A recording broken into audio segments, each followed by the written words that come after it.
Death Valley is one of the largest national parks in America.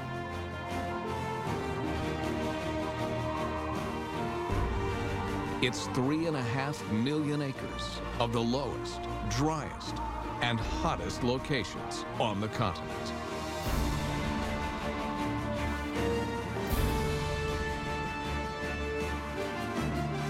People have called it hell on earth.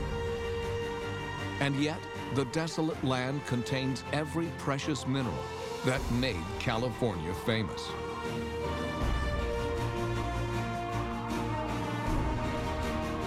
This is Death Valley, America's most unlikely national park.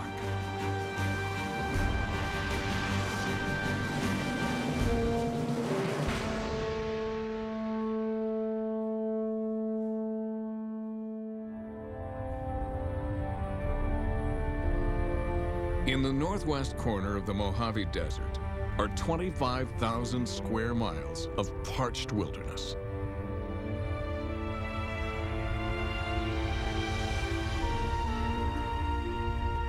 Covering an area the size of Connecticut, Death Valley National Park is a land of extremes. Death Valley is surrounded by the Panamint, Funeral, and Black Mountains, and lies on top of a geological anomaly. The same enormous tectonic forces pushing the peaks high into the sky are also pulling the valley floor ever deeper into the earth. Death Valley contains the lowest land in America.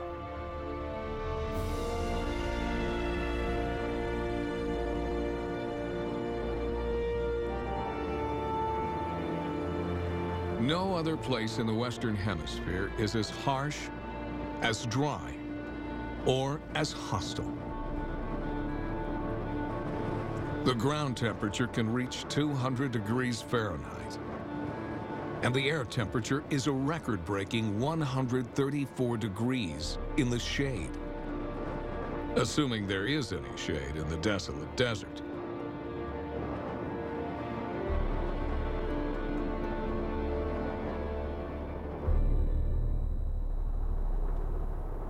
Death Valley National Park is a superlative land of streaming sand dunes, snow-capped mountains, multicolored rocks, and water-fluted canyons. And yet, it wasn't always this way. At the end of the last ice age, when the first people entered the valley, the climate was mild, and there was plenty to eat. 4 Native American cultures have lived in the valley over the last 10,000 years, and some have left their mark on the desert. Bighorn sheep were a favorite subject for artists who chipped and scored designs on the rocks. But as the climate became more hostile, the resourceful people found new ways to survive in the desert. To the Native American tribes, the dry land offered everything necessary for comfort and contentment. Things were very different for the next people to enter the valley. The parched Badlands quickly earned a fearsome reputation. People died here, right from the time the first pioneering settlers entered the Valley of Death.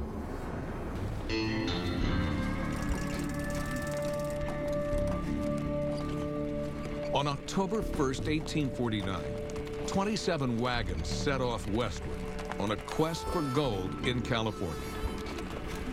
The settlers had heard rumors of a shortcut through a pass in the Sierra Nevada mountains that would cut weeks off their journey.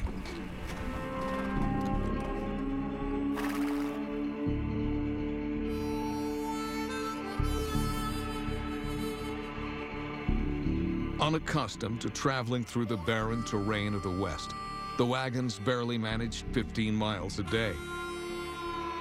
Frustrated by the lack of progress, the single men abandoned the party, leaving families to struggle through the barren land.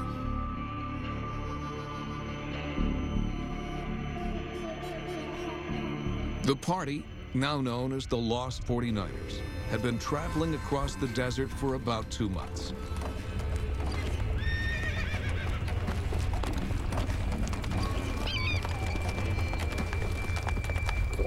Weary and discouraged, they climbed to the top of a range of towering mountains, hoping to see the California coast.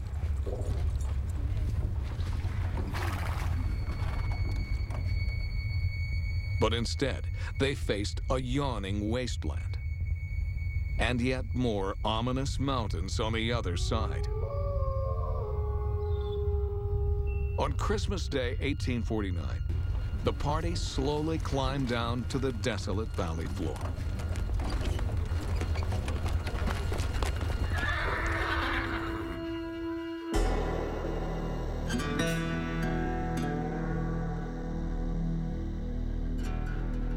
Nothing could have prepared the settlers for the extreme environment they entered.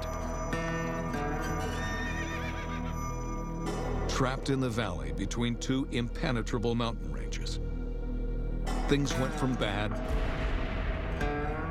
to worse. One by one, their wagons were abandoned and precious belongings sacrificed to the elements. Finally, the starving settlers were forced to slaughter their animals and use the wood of their wagons to cook the meat and make jerky. Left with only one crippled wagon, almost no food, and faint from exhaustion, the remaining families faced a terrible death, exposed to the elements.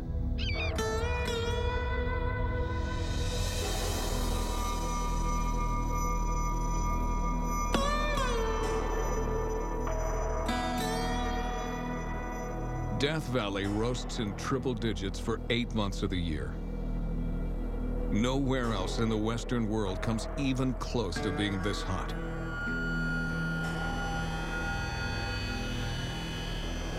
Working like a huge natural convection oven, hot air crawls up the steep valley walls, cools slightly, and sinks back down.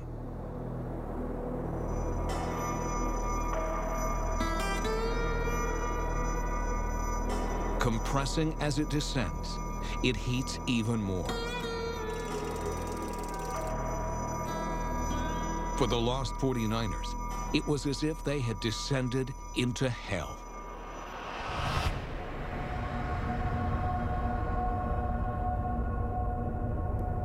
In these impossible conditions, the group devised a desperate plan. Certain that relief was just over the mountains, it was decided that the two youngest and most able-bodied men should leave the camp and scout a route out of the valley to find food and bring help.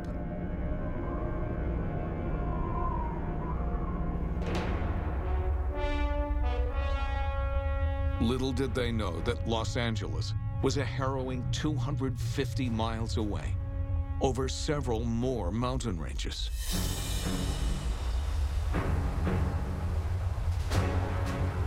Nearly a month went by before rescuers were able to return with supplies.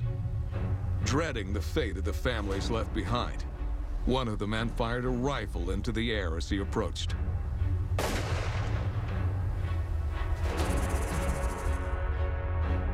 Miraculously, two severely dehydrated families, including a heavily pregnant woman, emerged to greet the rescuers. According to legend, as they ascended the last ridge out of the valley, one woman looked back and said, "Goodbye, Death Valley."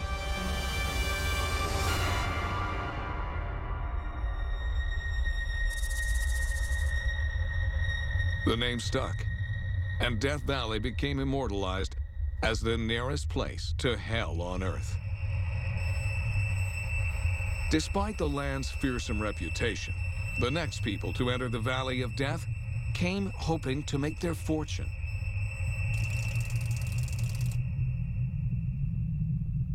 This is the gravesite of Death Valley's greatest prospector, the legendary Shorty Harris.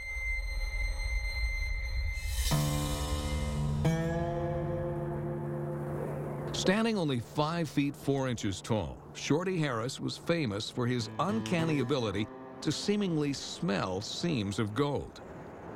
And there was gold in Death Valley, if you knew where to look. Shorty Harris found many good claims, but quickly sold them to others with a desire to develop them. Shorty would take his fee, go out on a binge, spend all the money, then return to his desert to start all over again.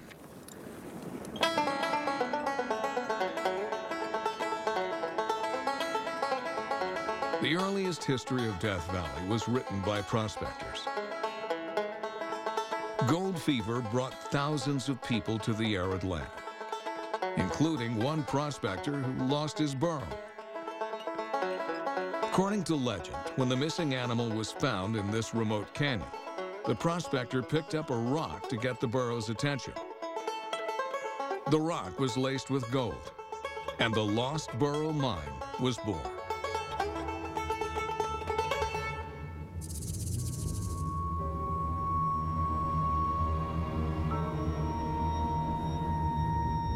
The mine and the cabin is more than 100 years old, preserved by the dry winds and its remote location. But the gold has long gone, and the building is left to the desert and the rats.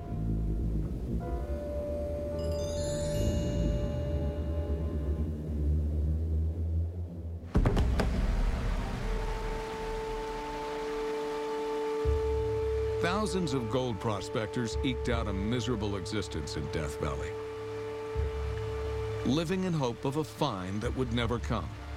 Many died trying to hit pay dirt in this most inhospitable land. But fortunes were made in Death Valley. It's just the earliest prospectors were looking in the wrong place for the wrong thing.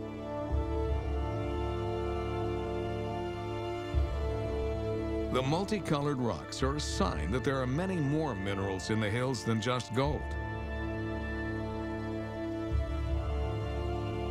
And long before the formation of the national park, mining nearly destroyed Death Valley.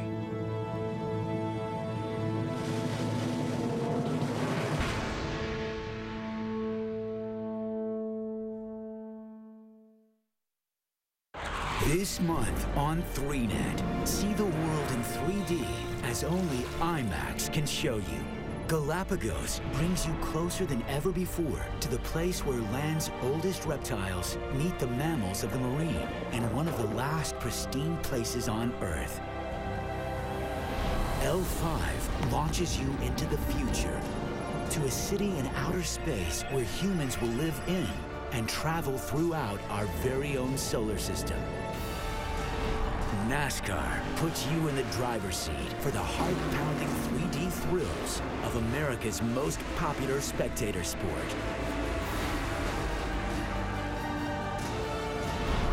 And T-Rex takes you back 65 million years for a prehistoric adventure that brings you face to face with the fiercest of the dinosaurs.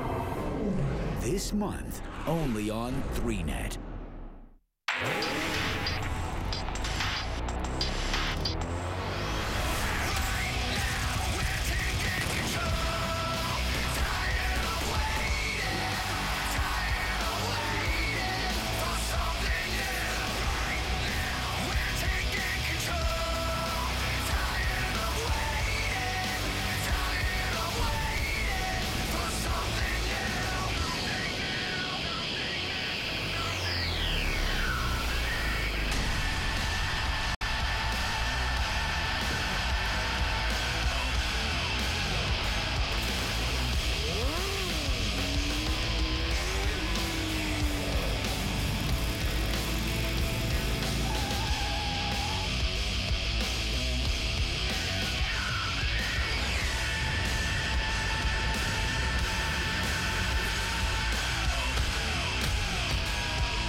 Today, people treasure the harsh beauty of the desert landscapes in Death Valley National Park. But there was a time when visitors were only interested in the riches buried in the arid hills.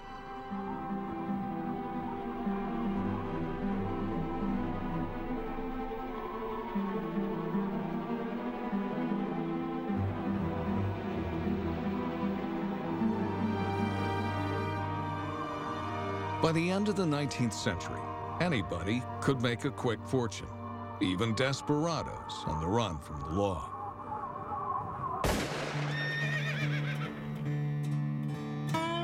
The story goes that a band of bandits once held up a Wells Fargo stagecoach traveling near Death Valley.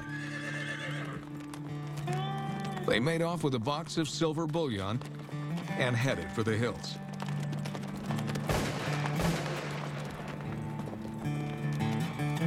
They fled to the Panamint Mountains, where they planned to lie low until the law lost interest.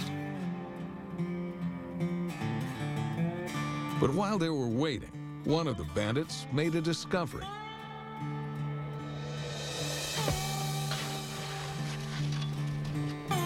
While idly digging in the hills, he uncovered a massive vein of silver ore, so huge it made the box of stolen bullion seem pitifully insignificant. But to file a claim, the bandits would have to head to the nearest town, where they risked certain arrest.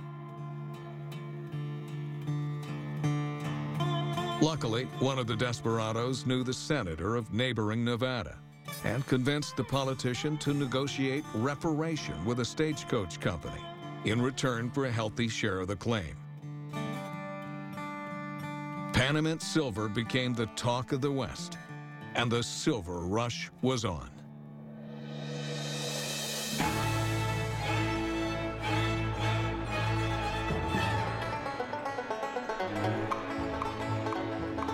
In less than a year, the city of Panamint became Death Valley's first real boomtown, complete with a newspaper, saloons, dance halls, and a population of 1,000. People raced to Death Valley in search of minerals, many of which are laid out for all to see at the rock formation called Artist's Palette. The colors are caused by the oxidation of different metals. Iron oxide creates the reds and yellows. Magnesium creates purple, and copper shows as green. Everything from silver to table salt, lead to copper was mined in Death Valley, often with frenzied enthusiasm.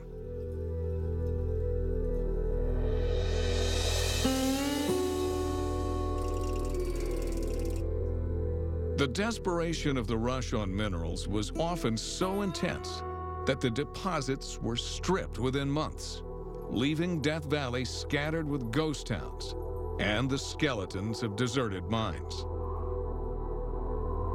One town went from bust to boom and back again in the course of a mere 13 months.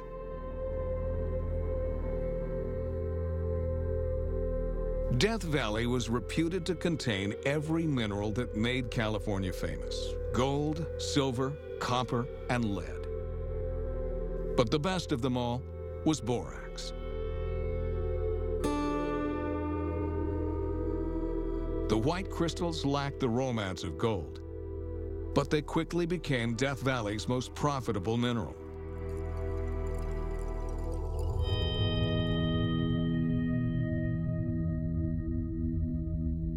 For centuries, humans have exploited the way borax kills undesirable microbes. The dissolvable white crystals were used in everything from bleaches and disinfectants to fire retardants and cosmetics. In 1883, the Harmony Borax Works opened in Death Valley. Huge quantities of the mineral had crystallized in ancient salt flats, making borax the most profitable and the easiest ore to mine in Death Valley. Usually buried deep beneath the ground, in Death Valley, the so-called white gold was found conveniently near the surface.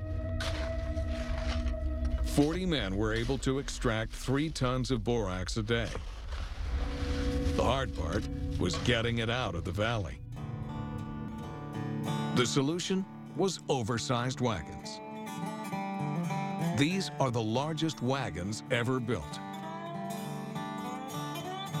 With rear wheels standing 7 feet high and protected with thick steel tires, each borax wagon weighed almost 8,000 pounds and could carry a 10-ton payload of crystallized borax. 2 wagons of borax and a 1,200-gallon water tank were hitched to a team of 20 mules and headed out of the valley. The mules were hauling a load weighing more than 36 tons. It was the equivalent of pulling a 737 airliner over makeshift roads dug into the crumbling rock walls in the mountains of Death Valley. Traveling at just 2 miles per hour, it took 30 days to complete the round trip to the nearest railroad, 165 miles across the mountains. Things are much easier today.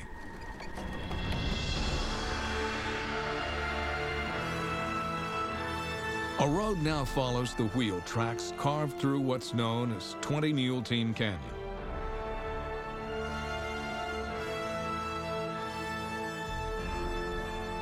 But as improved technology made Death Valley more accessible, it also exposed the fragile desert to increased exploitation. And the environment was beginning to show signs of strain.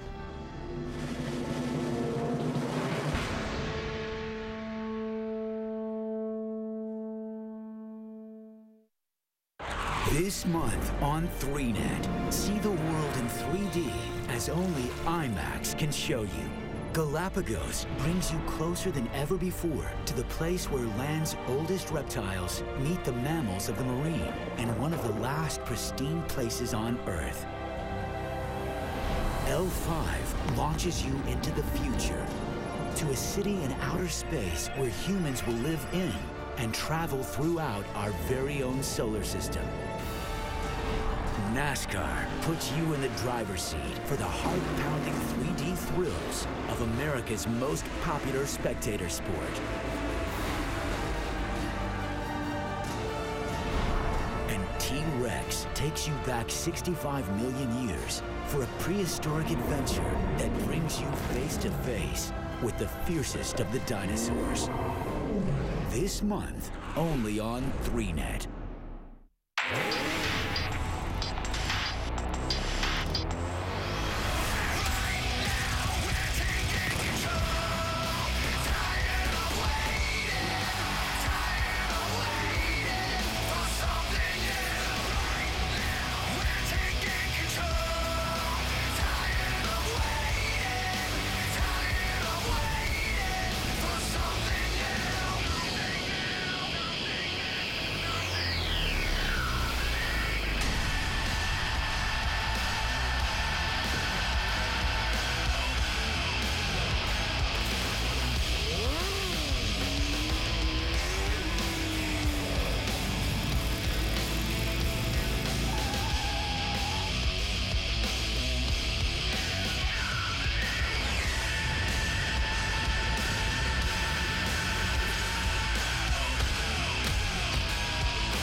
Death Valley National Park is a harsh land. The pioneering settlers gave places names like Coffin Peak, Dead Man's Pass, and Hell's Gate. Yet the desert is a place of unexpected natural richness. Over 1,000 plant species live within the national park.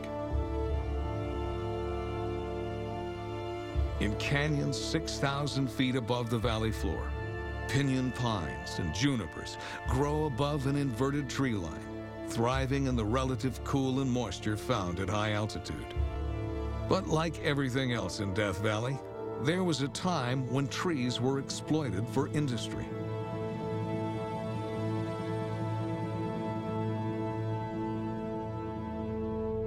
In 1877, rocks bound with mortar were used to construct specially designed beehive-shaped kilns. The 10 perfectly aligned stone kilns stand 25 feet high, with an average diameter of 31 feet. At the time, the beehive shape was considered to provide optimum strength and efficiency in the process of making charcoal.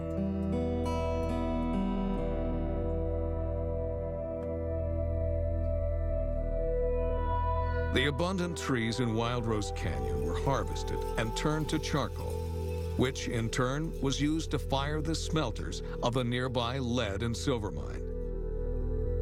The kilns ran for less than 3 years before improved technology resulted in ores being shipped away to be smelted, leaving the kilns abandoned and the hillsides deforested.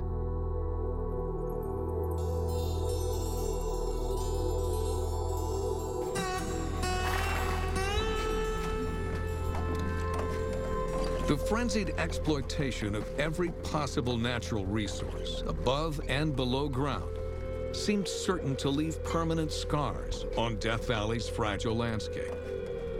But then, in stepped an unlikely savior. In 1933, just 2 weeks before leaving office, President Herbert Hoover proclaimed the area in and around Death Valley to be a national monument. He set aside almost 2 million acres in an attempt to protect the unique desert wilderness.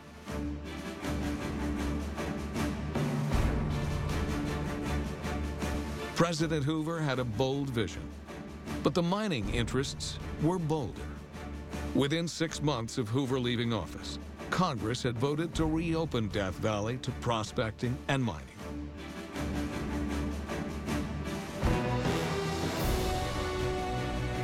Once again, the fragile desert was under attack. Gone were the days of the romantic West, where solitary prospectors picked holes in the ground. Now, international mining corporations bought claims in highly visible areas of the national monument.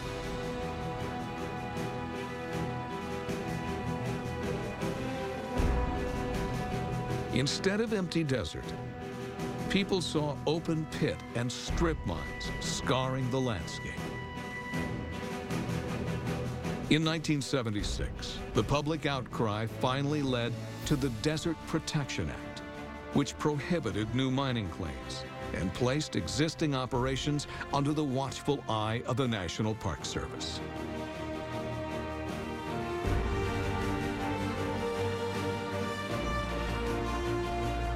Finally, in 1994, Congress created Death Valley National Park, and the desert was protected for future generations to enjoy. Nearly 60% bigger than the national monument created by President Hoover, Death Valley is the largest national park in the lower 48 states of America.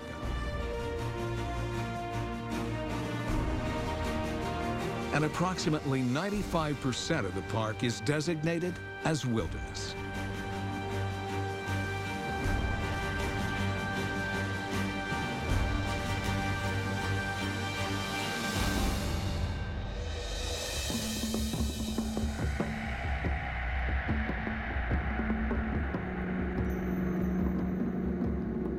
Once, people couldn't wait to leave Death Valley. Now, people are drawn to the desert to explore an empty land that has been preserved for future generations.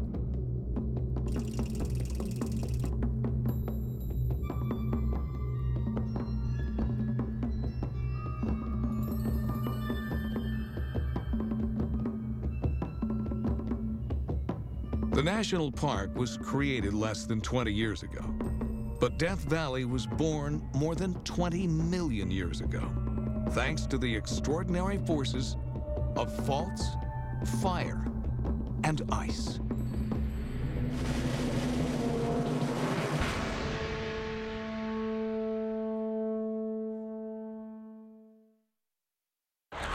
This month on 3Net, see the world in 3D as only IMAX can show you.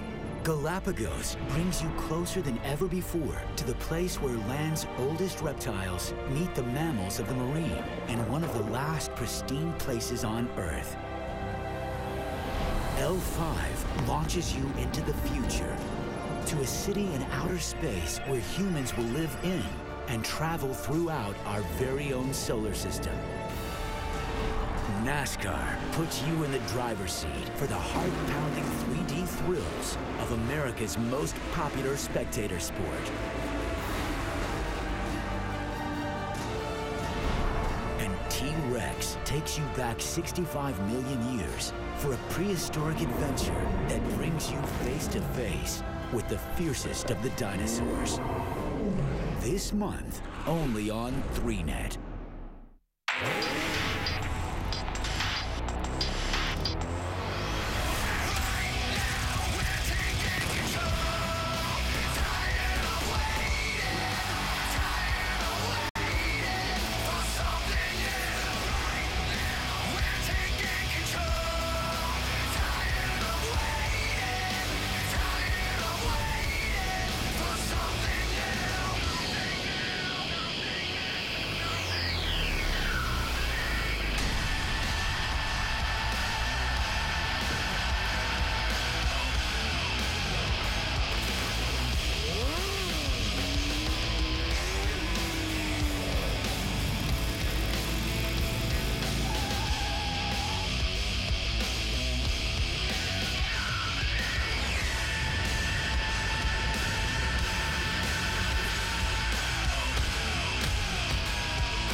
"20 million years ago, when massive continental plates moved under California, the Earth's crust came apart at the seams, and Death Valley began to take shape. 4 million years ago, the land fractured into two giant faults, causing the valley floor to sink well below sea level, while pushing the mountains on either side 2 miles up into the sky. The twisted rocks are testimony to the violence of the geological forces unleashed on Death Valley.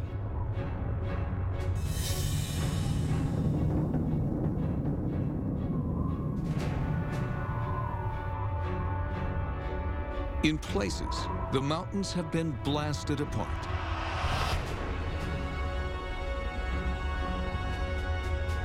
The gaping hole of Ubehebe Crater was formed when the sliding continental plates stretched the land surface.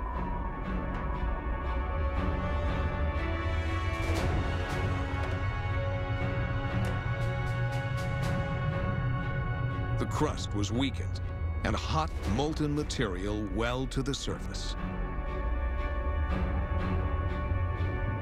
When the superheated rock hit the water table under the mountains, the water flashed instantly to steam. The explosion blasted pulverized rock and new magma 5 miles in every direction. Parts of Death Valley were covered with a layer of cinders and ash up to 150 feet thick.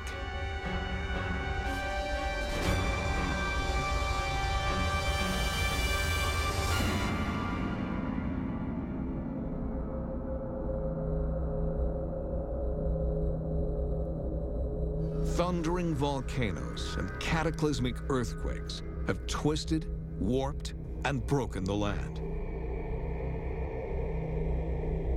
Then, during the Ice Ages, mighty glaciers scoured the valley, grinding the rock to dust.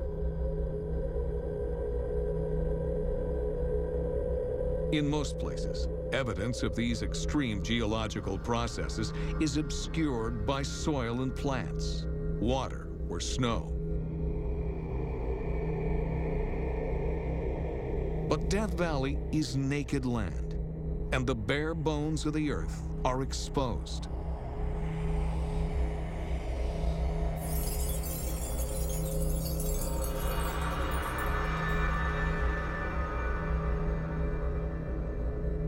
Ancient rocks formed 1 billion years ago sit alongside rocks only 100,000 years old, little more than a geological blink of an eye.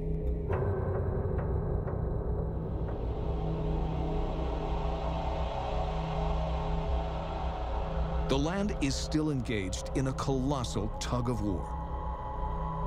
As Death Valley sinks ever lower, the mountain ranges on either side grow higher, only to be worn down by a most unlikely force.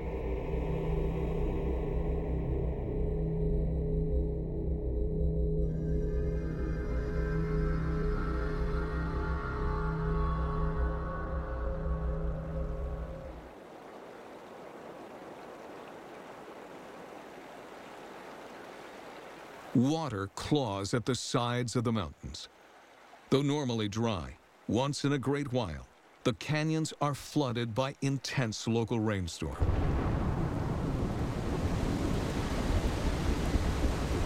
A flash flood is briefly capable of carrying a tremendous amount of debris, ranging from tiny grains of sand to boulders the size of houses.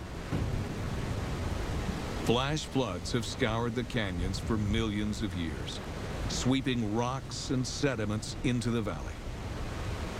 Every chute in these bone-dry badlands was dug by downpours, torrents of water rushing over easily eroded mudstone.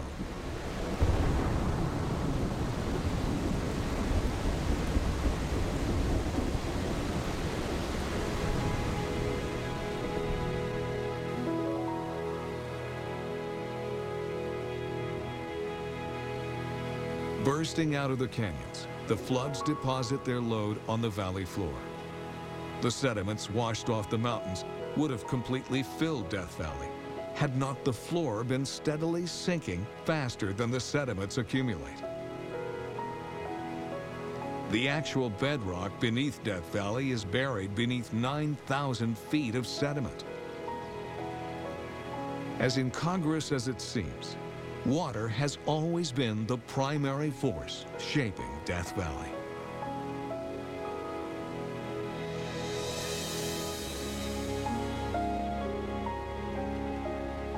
In most places, when rain falls in the mountains, it flows downhill until it reaches sea level.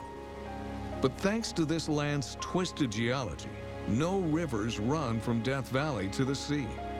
So, flowing water runs off the mountains and stays in the valley, trapped far below sea level.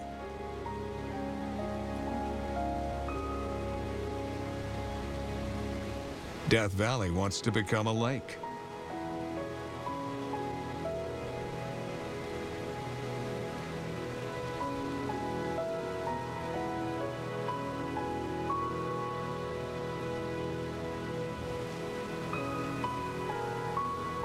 During the last ice age, 10,000 years ago, the Sierra Nevada ranges were much wetter, and the canyons were overflowing with water. Death Valley was flooded and formed glacial Lake Manly, nearly 100 miles long and 600 feet deep. In today's extreme heat and aridity, the water that spills down these canyons still forms lakes in the valley, but they are a pale shadow of their former glory. The lakes are ephemeral, sucked dry by the searing sun.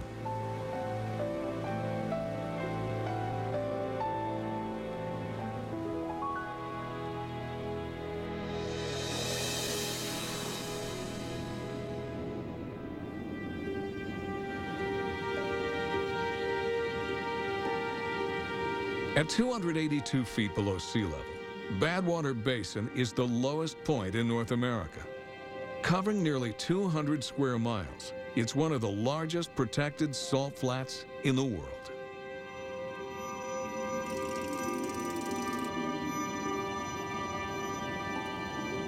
When Badwater Basin floods, the shallow pools evaporate quickly, leaving polygons of mud encrusted with shimmering salts. The salts are formed by minerals dissolved out of the rocks as water tumbles down the mountains on either side of the valley.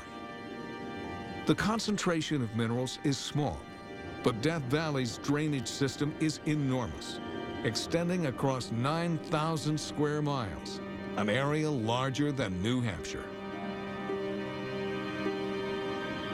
The vast, surreal salt flats of Badwater Basin change constantly. Salt crystals expand, pushing the crust of salt into rough, chaotic forms. Newly formed crystals ooze between mud cracks, sketching strange patterns on the surface of the salt flat.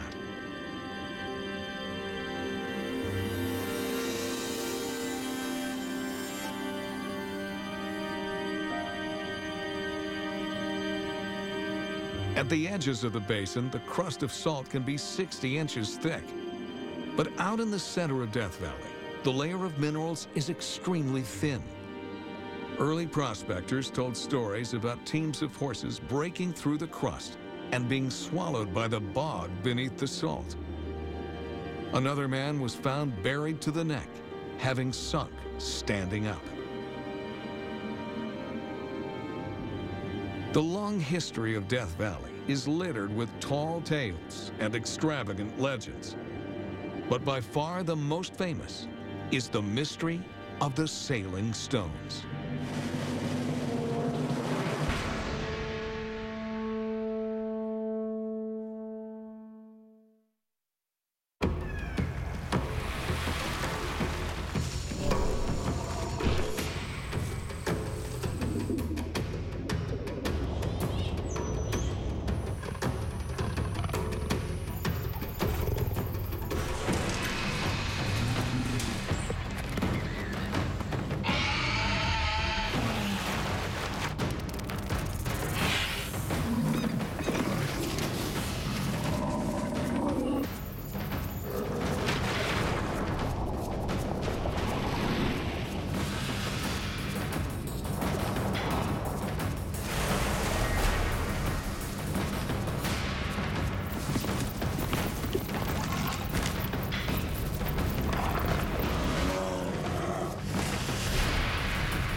Mondays on 3Net. Journey to the farthest reaches of our world and beyond for a 3D experience like no other. From the endless mysteries of space to the teeming life and stunning diversity of our oceans, travel to the final frontiers of human exploration and witness the marvels of our world in a way you've never seen before. Prepare to be transported to the exotic, the unique, the distant, and the amazing. Explore the wonders of our universe that exist far above the Earth and far below its surface. Above and Below, Mondays starting at 8, only on 3Net. For such an exposed landscape, Death Valley National Park keeps some secrets well hidden. Just getting there was an issue for the earliest automobiles. This junction was one of the few places where drivers could refill their radiators, using a kettle placed by the road, marking the site of a nearby spring. Today, Tea Kettle Junction still boasts a fine collection of kettles. But most visitors are more interested in what lies 6 miles down the road.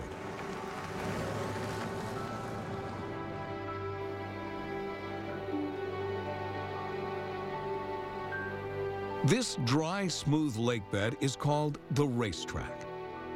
About 3 miles long and a mile wide, the racetrack is incredibly flat, the northern end being only 2 inches higher than the south.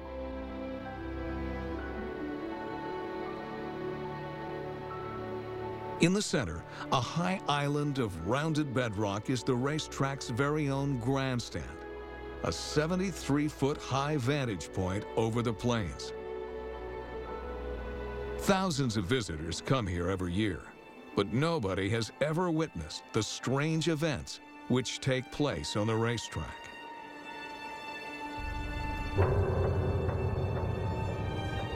The lake bed is as hard as stone and patterned in polygons the size of donuts. Scattered across the surface are more than 150 variously sized rocks. And the rocks are on the move.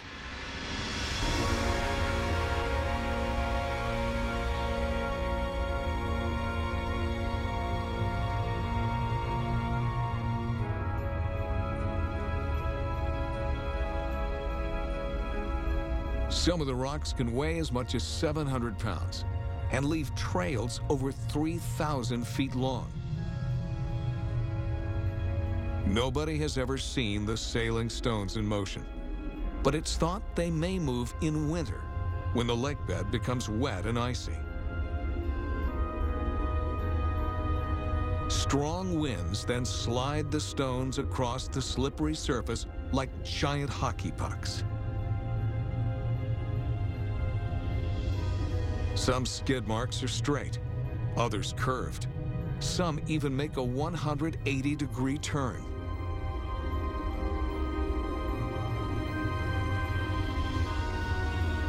It's thought their course is determined by lumps on their lower surface, acting like a customized keel.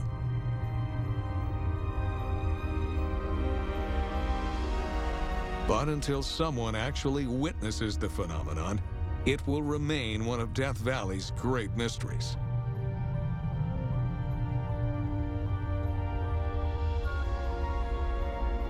However, roving rocks are not the only curiosity within the national park. Here, sand makes music. Cresting up to 700 feet above the valley floor, the national park's sand dunes are as impressive as they are serene. The sand is extremely dry, and the individual grains have been polished by the wind until almost perfectly spherical. In Death Valley, conditions are perfect for the sand to sing. When disturbed, the slipping sand grains vibrate, generating a loud, low-pitched rumble.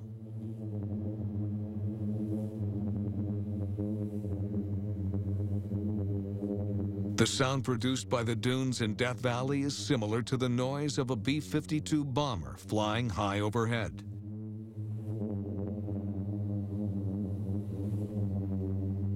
The enigmatic landscape of Death Valley National Park is full of surprises. And the biggest by far is that there is water in this land, if you know where to look.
On 3Net.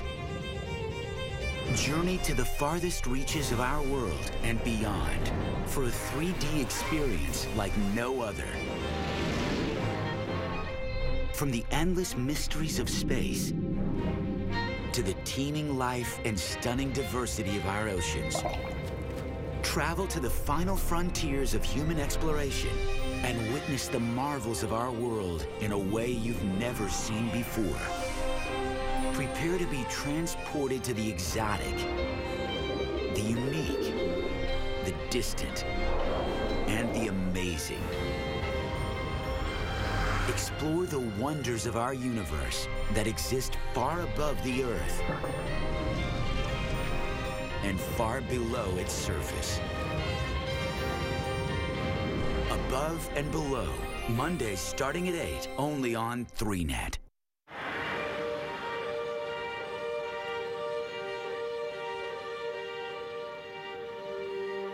Death Valley National Park, the hottest and driest place in North America, is home to a surprising abundance of uniquely adapted life forms. More than 1,000 species of plants have found ways to thrive in the national park's extreme climate.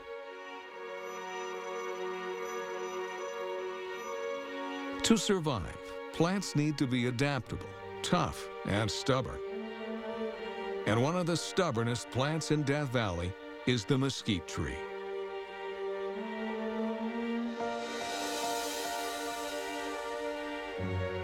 From the ends of its leaves to the tips of its roots, the mesquite is magnificently adapted to survive in the desert. It produces huge numbers of seeds, which are extravagantly protected, remaining viable on the ground for decades. But the main source of the mesquite's competitive edge is hidden underground. A living mesquite root was discovered in a copper mine 160 feet below the surface, the deepest root system ever documented.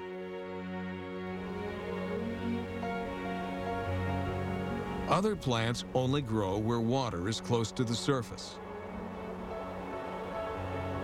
Arrowweed, a cousin of the sunflower, grows on sandy hammocks anchored by the plant's stubborn roots. This area where arrowweed grows in abundance is known as the Devil's Cornfield, and it's a sure sign that a giant pool of water lies directly below the ground. Stovepipe Well is named for the length of pipe driven into the ground, signposting for early settlers the well's position amidst the shifting sands. The pipe descends into the national park's most implausible underworld. Death Valley, the driest place in the hemisphere, sits on top of one of the largest aquifers in the United States. Water is funneled from the mountains on either side of the valley into a massive underground system spanning an area of 40,000 square miles.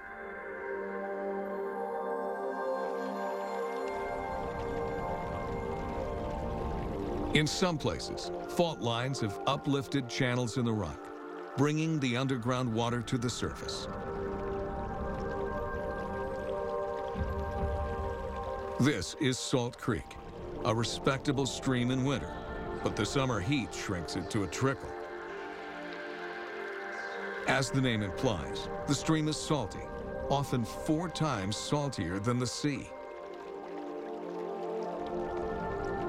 Yet even here, animals have found a way to survive.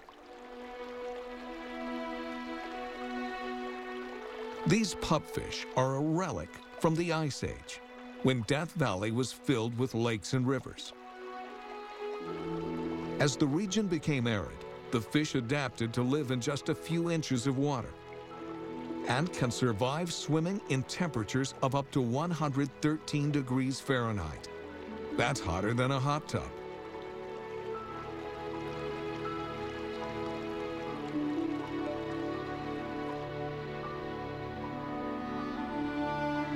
Death Valley is no typical national park, and this is no typical desert.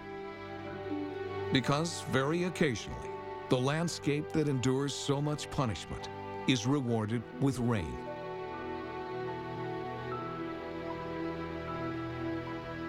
Seeds that have lain dormant for decades are given the chance to create an epic transformation.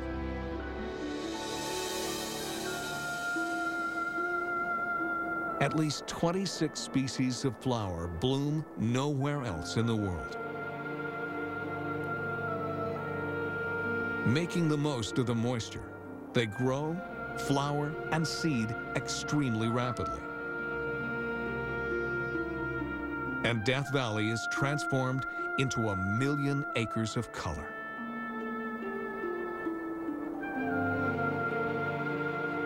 Death Valley National Park is a land of paradox.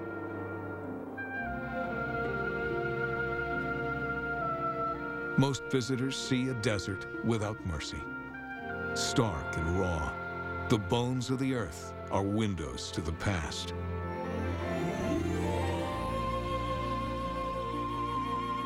Humans have tried to tame the desolate land and failed. Now, this unique wilderness is preserved for future generations.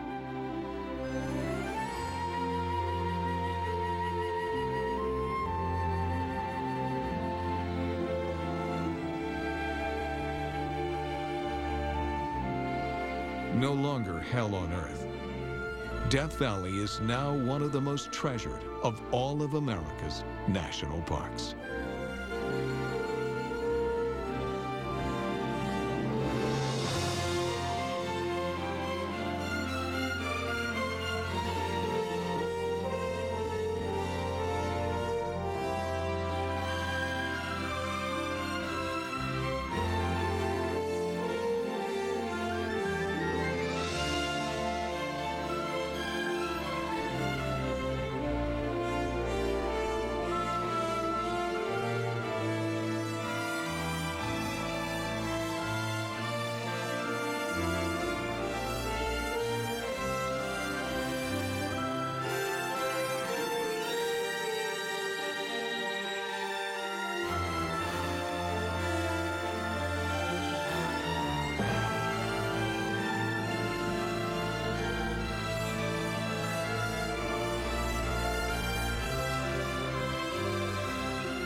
On 3Net.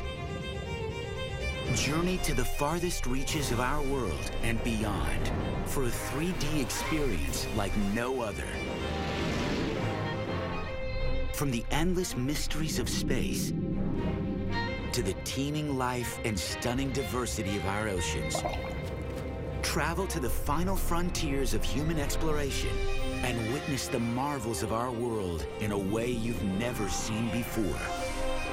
Prepare to be transported to the exotic, the unique, the distant, and the amazing. Explore the wonders of our universe that exist far above the Earth and far below its surface. Above and Below, Mondays starting at 8, only on